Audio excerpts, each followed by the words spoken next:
For 2 decades, Somalia has been a byword for a failed state. Civil war in the 1990s led to the deaths of thousands of people and the displacement of thousands more. Renewed violence from 2006 between the government and religious radical fighters spurred a fresh exodus of Somalis over the country's borders.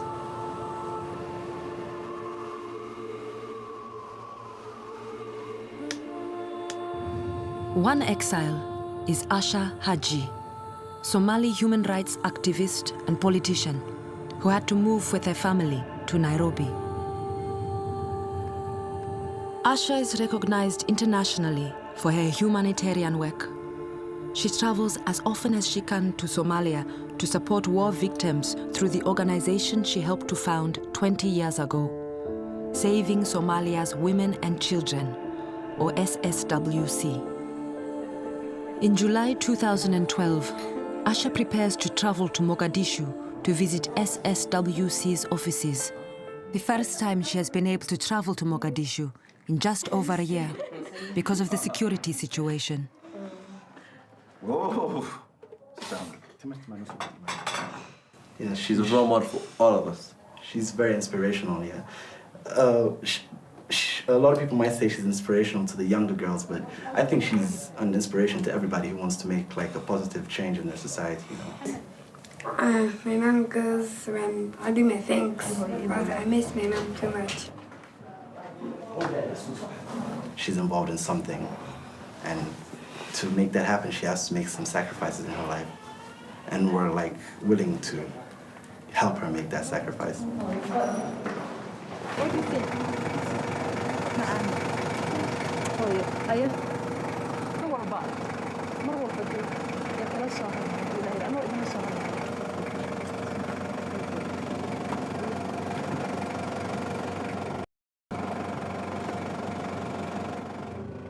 I will not be threatened by the horrendous actions of the enemy of life and peace. I know I will die one day. I'd rather die pursuing peace and justice in my country.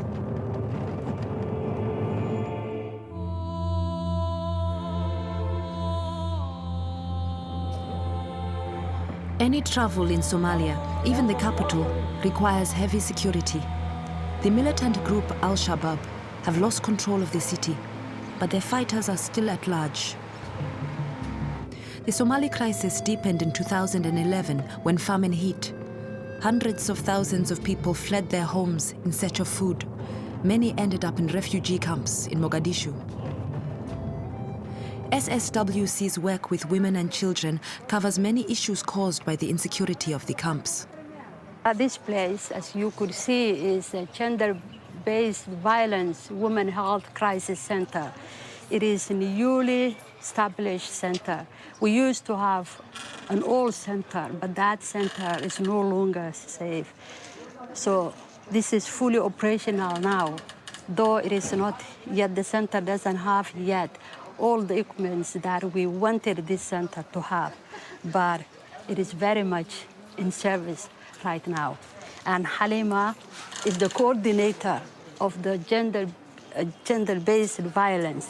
She will explain to you more, and she will give you the essence of this center. So what we can start is, this is the first stop, yeah, where the interview is taking place. And then we have, this is the psychosocial and legal aid office, and then you can come through this side.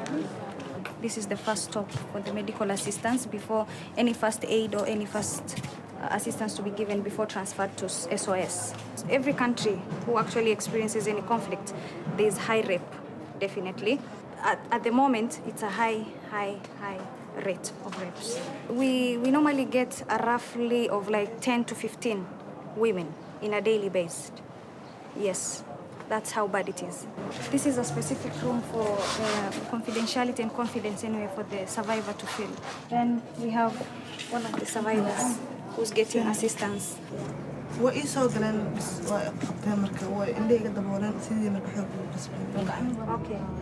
One person, one of the perpetrators had a gun who was actually standing outside in order for him not to allow people to help her, and 3 of them were inside doing the incident, as in raping her. What they did is they blindfolded her, and then they continued the incidents by hitting her with the back of the gun, whereby now it's more or less violence as well as rape. Whatever force they used to actually perpetrate the incident made her contributed more internal problems to herself than external. And she's actually bleeding. There's sort of blood coming out from her vagina. Aruta wiilal miyaa mise gabdho? Waa laba gabdhood. She has got 2 daughters. They could see there's no anywhere. It's not like you have another bedroom that you can make them sleep. It's the same bush. When the situation is happening, the kids are there. So it's just an unbelievable situation. A child seeing his mother being raped by 3 men, you could understand the amount of pain and trauma and emotional devastation it carries with. It's so painful. My fear today is not only for her life, also for those young daughters who have seen that horror happening to their mother in front of their eyes. So it is a huge responsibility that we are all of us are shouldering as far as humanity is concerned. I'm very much worried about their future, their health. So let's just let them continue with the supervision, and then we'll proceed to our next room, please. We try to give them the advice, the counseling, the service, and the support they need in this emotional and painful period that they're going through. And in fact, the most important thing from us is to show them that we love them, that we are with them, and we care about them.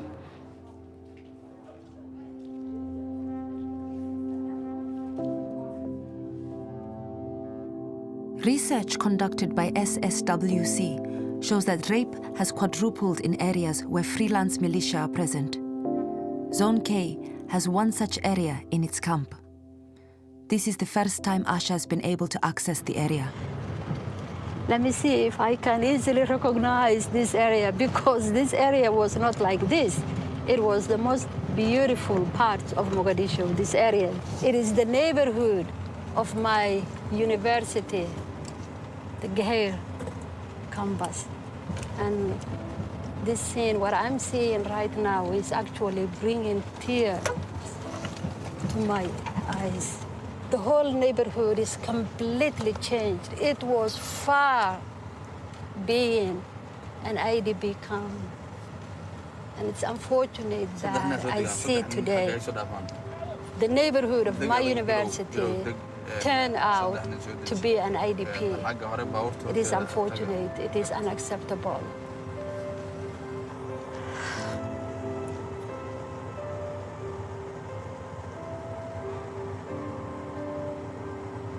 It's a very sad moment, actually. I cannot believe my eyes. It's very sad. So the majority of the women we met this morning are from this. And I never thought that one day one of the appalling and horrible crimes could take place in the most peaceful and beautiful education center. And I never thought that one day in my life I will see this neighborhood, Geher, in this picture.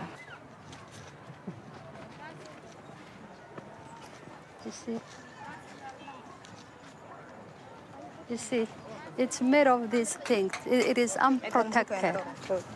In the middle of the night, that is where now they just don't come in and rape the women. Women are exposed. Do you see anything that is protecting them from the criminals and the perpetrators. Nothing is protecting them.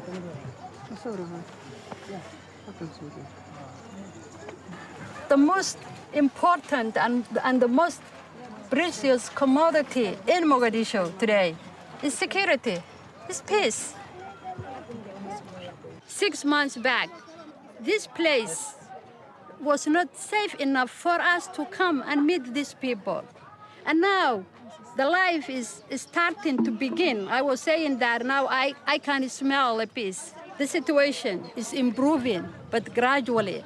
There is no capacity for Somali people and Somali government to get out of this mess.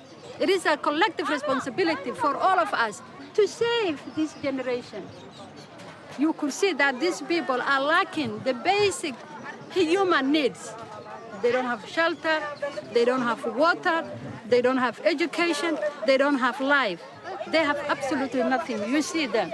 And they deserve all those basic human needs.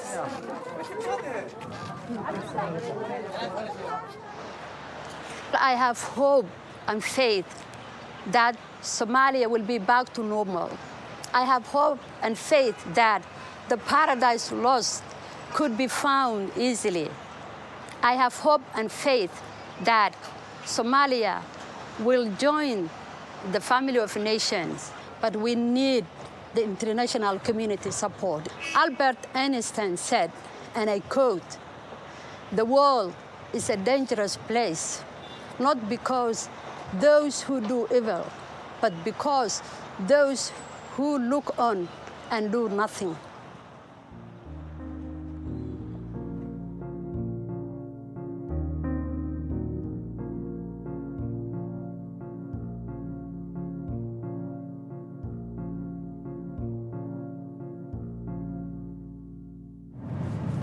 A year on from the drought and famine, more than 500,000 Somalis are still living in refugee camps, which provide little more than basic shelter. SSWC has provided 62,000 people over the last year with shelter and essential items, mostly organized by Asha's sister, Amina.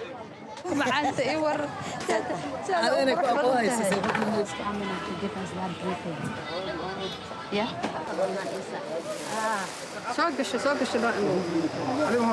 These IDP women and children, they came from different directions of Somalia because of the drought and conflict which is going on. Today we are distributing the vulnerable and the poorest family among the IDP camps a dignity kit. This dignity kit is included all the important things for the women while they are under the tree, under the IDP camp. And I have been gone through what they are going through just now. While I was under the tree, I get my period. I didn't have anything else. So that's why I committed myself to stay with them and support my capacity. This is what we call the dignity kit, the humanitarian dignity kit for women IDPs. Some of us are also, we are victims and we experienced this kind of situation before now. And that is why when this famine broke out, we immediately came up and designed these special things. Women in this difficult situation don't only need the handouts, the food and the shelter, but they also need and deserve to retain and regain their own dignity. And it could also be as a tool to protect them from the harm of such sexual harassment and sexual assault. If the woman is dignified, dressed up, and she covers her body, this itself is a tool for protection of the women.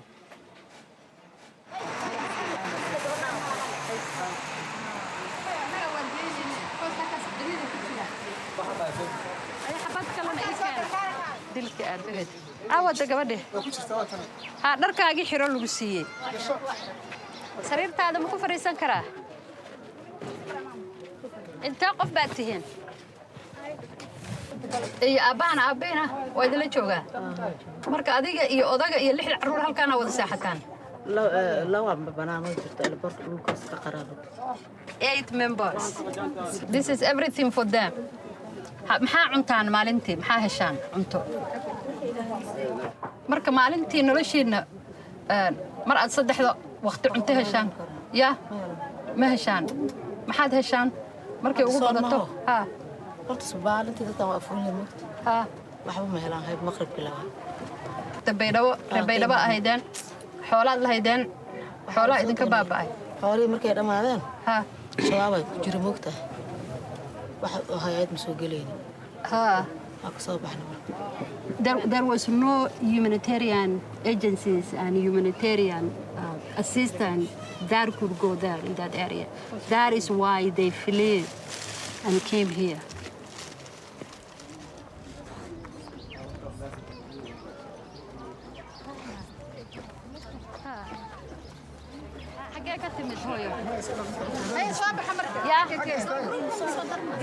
Dinsor. She came from Dinsor. That is a Bokol region, one of the worst hit areas, one of the famine affected areas. Abba iyo hooyo away, family-gaaga cidaada away. She does not have any family. Parents died out of the conflict. maxaa adiga kugu dhacay aabbaha iyo hooyada markii la dilay ma joogtay mise waxay magaajada u dhinteen mise waa la dilay aabbaha iyo hooyada aabbaha waa la dilay hooyana gaajo yaa dilay aabbaha soo noloshaada iskool ma dhigatid iskool ma leh waxba ma leh The dad used to work in a farm. And basically they were farmers, so they used to get the source of income to support his family. But since the dad died, it's like they're missing too much. But at the moment, she's feeling lonely.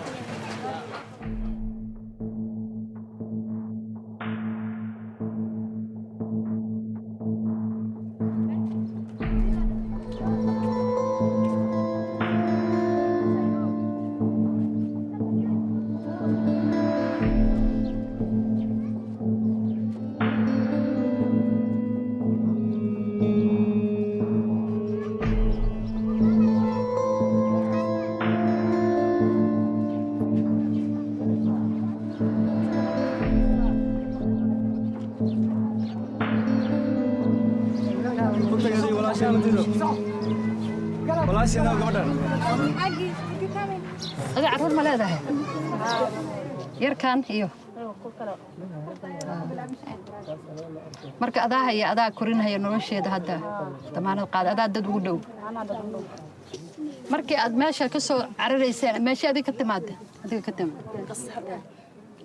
qansax dheere The place was actually dominated by Shababs, so that is the reason why no humanitarian assistance was actually going to that place to give the IDPs assistance. hooyo maamo markii aad soo socoteen ma soo lugayseen saa ku timaadeen halkaan ilaa iyo meesha ka soo tagteen tuuladeenna waa soo lugayseen They came walking from that place till here. gaajo u dhintay On their way to this place, while walking, they used to pass people who just died because of the famine and the drought. So they could just see dead bodies just lying everywhere. So that's the trauma they are going through.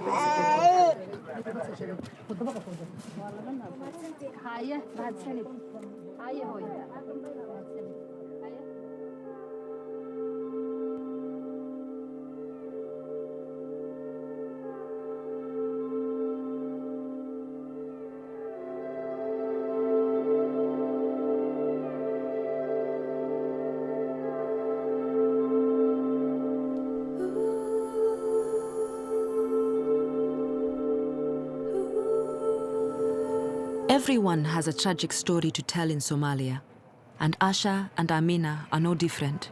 In April this year, a bomb blast in the National Theatre left the city again in grief.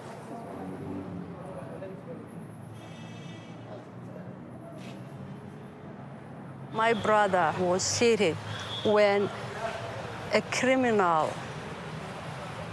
suicide bomber blew herself.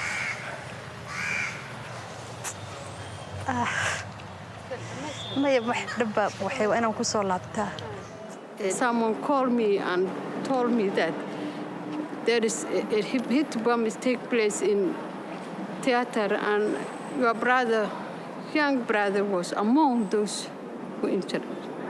Then from there, I ran away to the hospital. Then I met him. After 3 nights at hospital, we organized to send him an ambulance plane. Then that plane took him to Nairobi, then he passed away.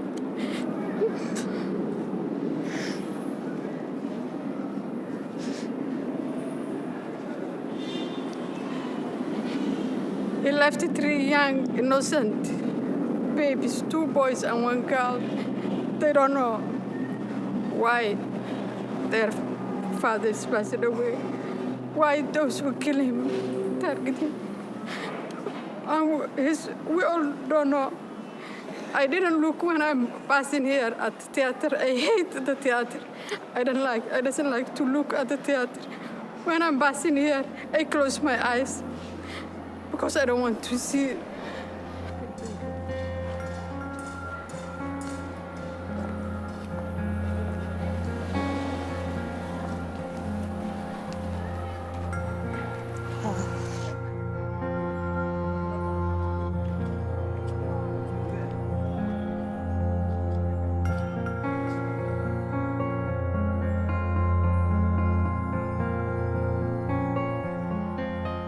The terror attacks and the heinous and horrendous actions by the enemy of life and peace, however much it's painful, will not stop us from doing what we believe in doing.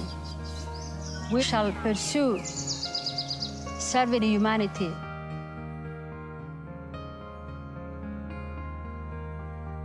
Asha now has a seat in Somalia's new parliament. She also holds weekly training and empowerment sessions to encourage the next generation of Somalian women to be part of its new future. I want these young Somali women, I want to give them the confidence they need. I want to teach them that the sky is their limit, that being a Somali, being a woman, being a Muslim cannot prevent them from being who they want to be, from doing what they inspire and hope to do. I have hope and faith that you will all realize your dreams. And we support you, we encourage you, we love you. We want you to take the leadership from us.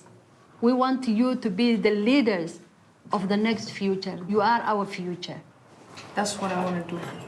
So when I grow up, I'll be in Somalia, inshallah, helping my people. I don't want to be a politician or a doctor or anything, but basically I want to promote women's football and sports in Somalia because I'm a football freak.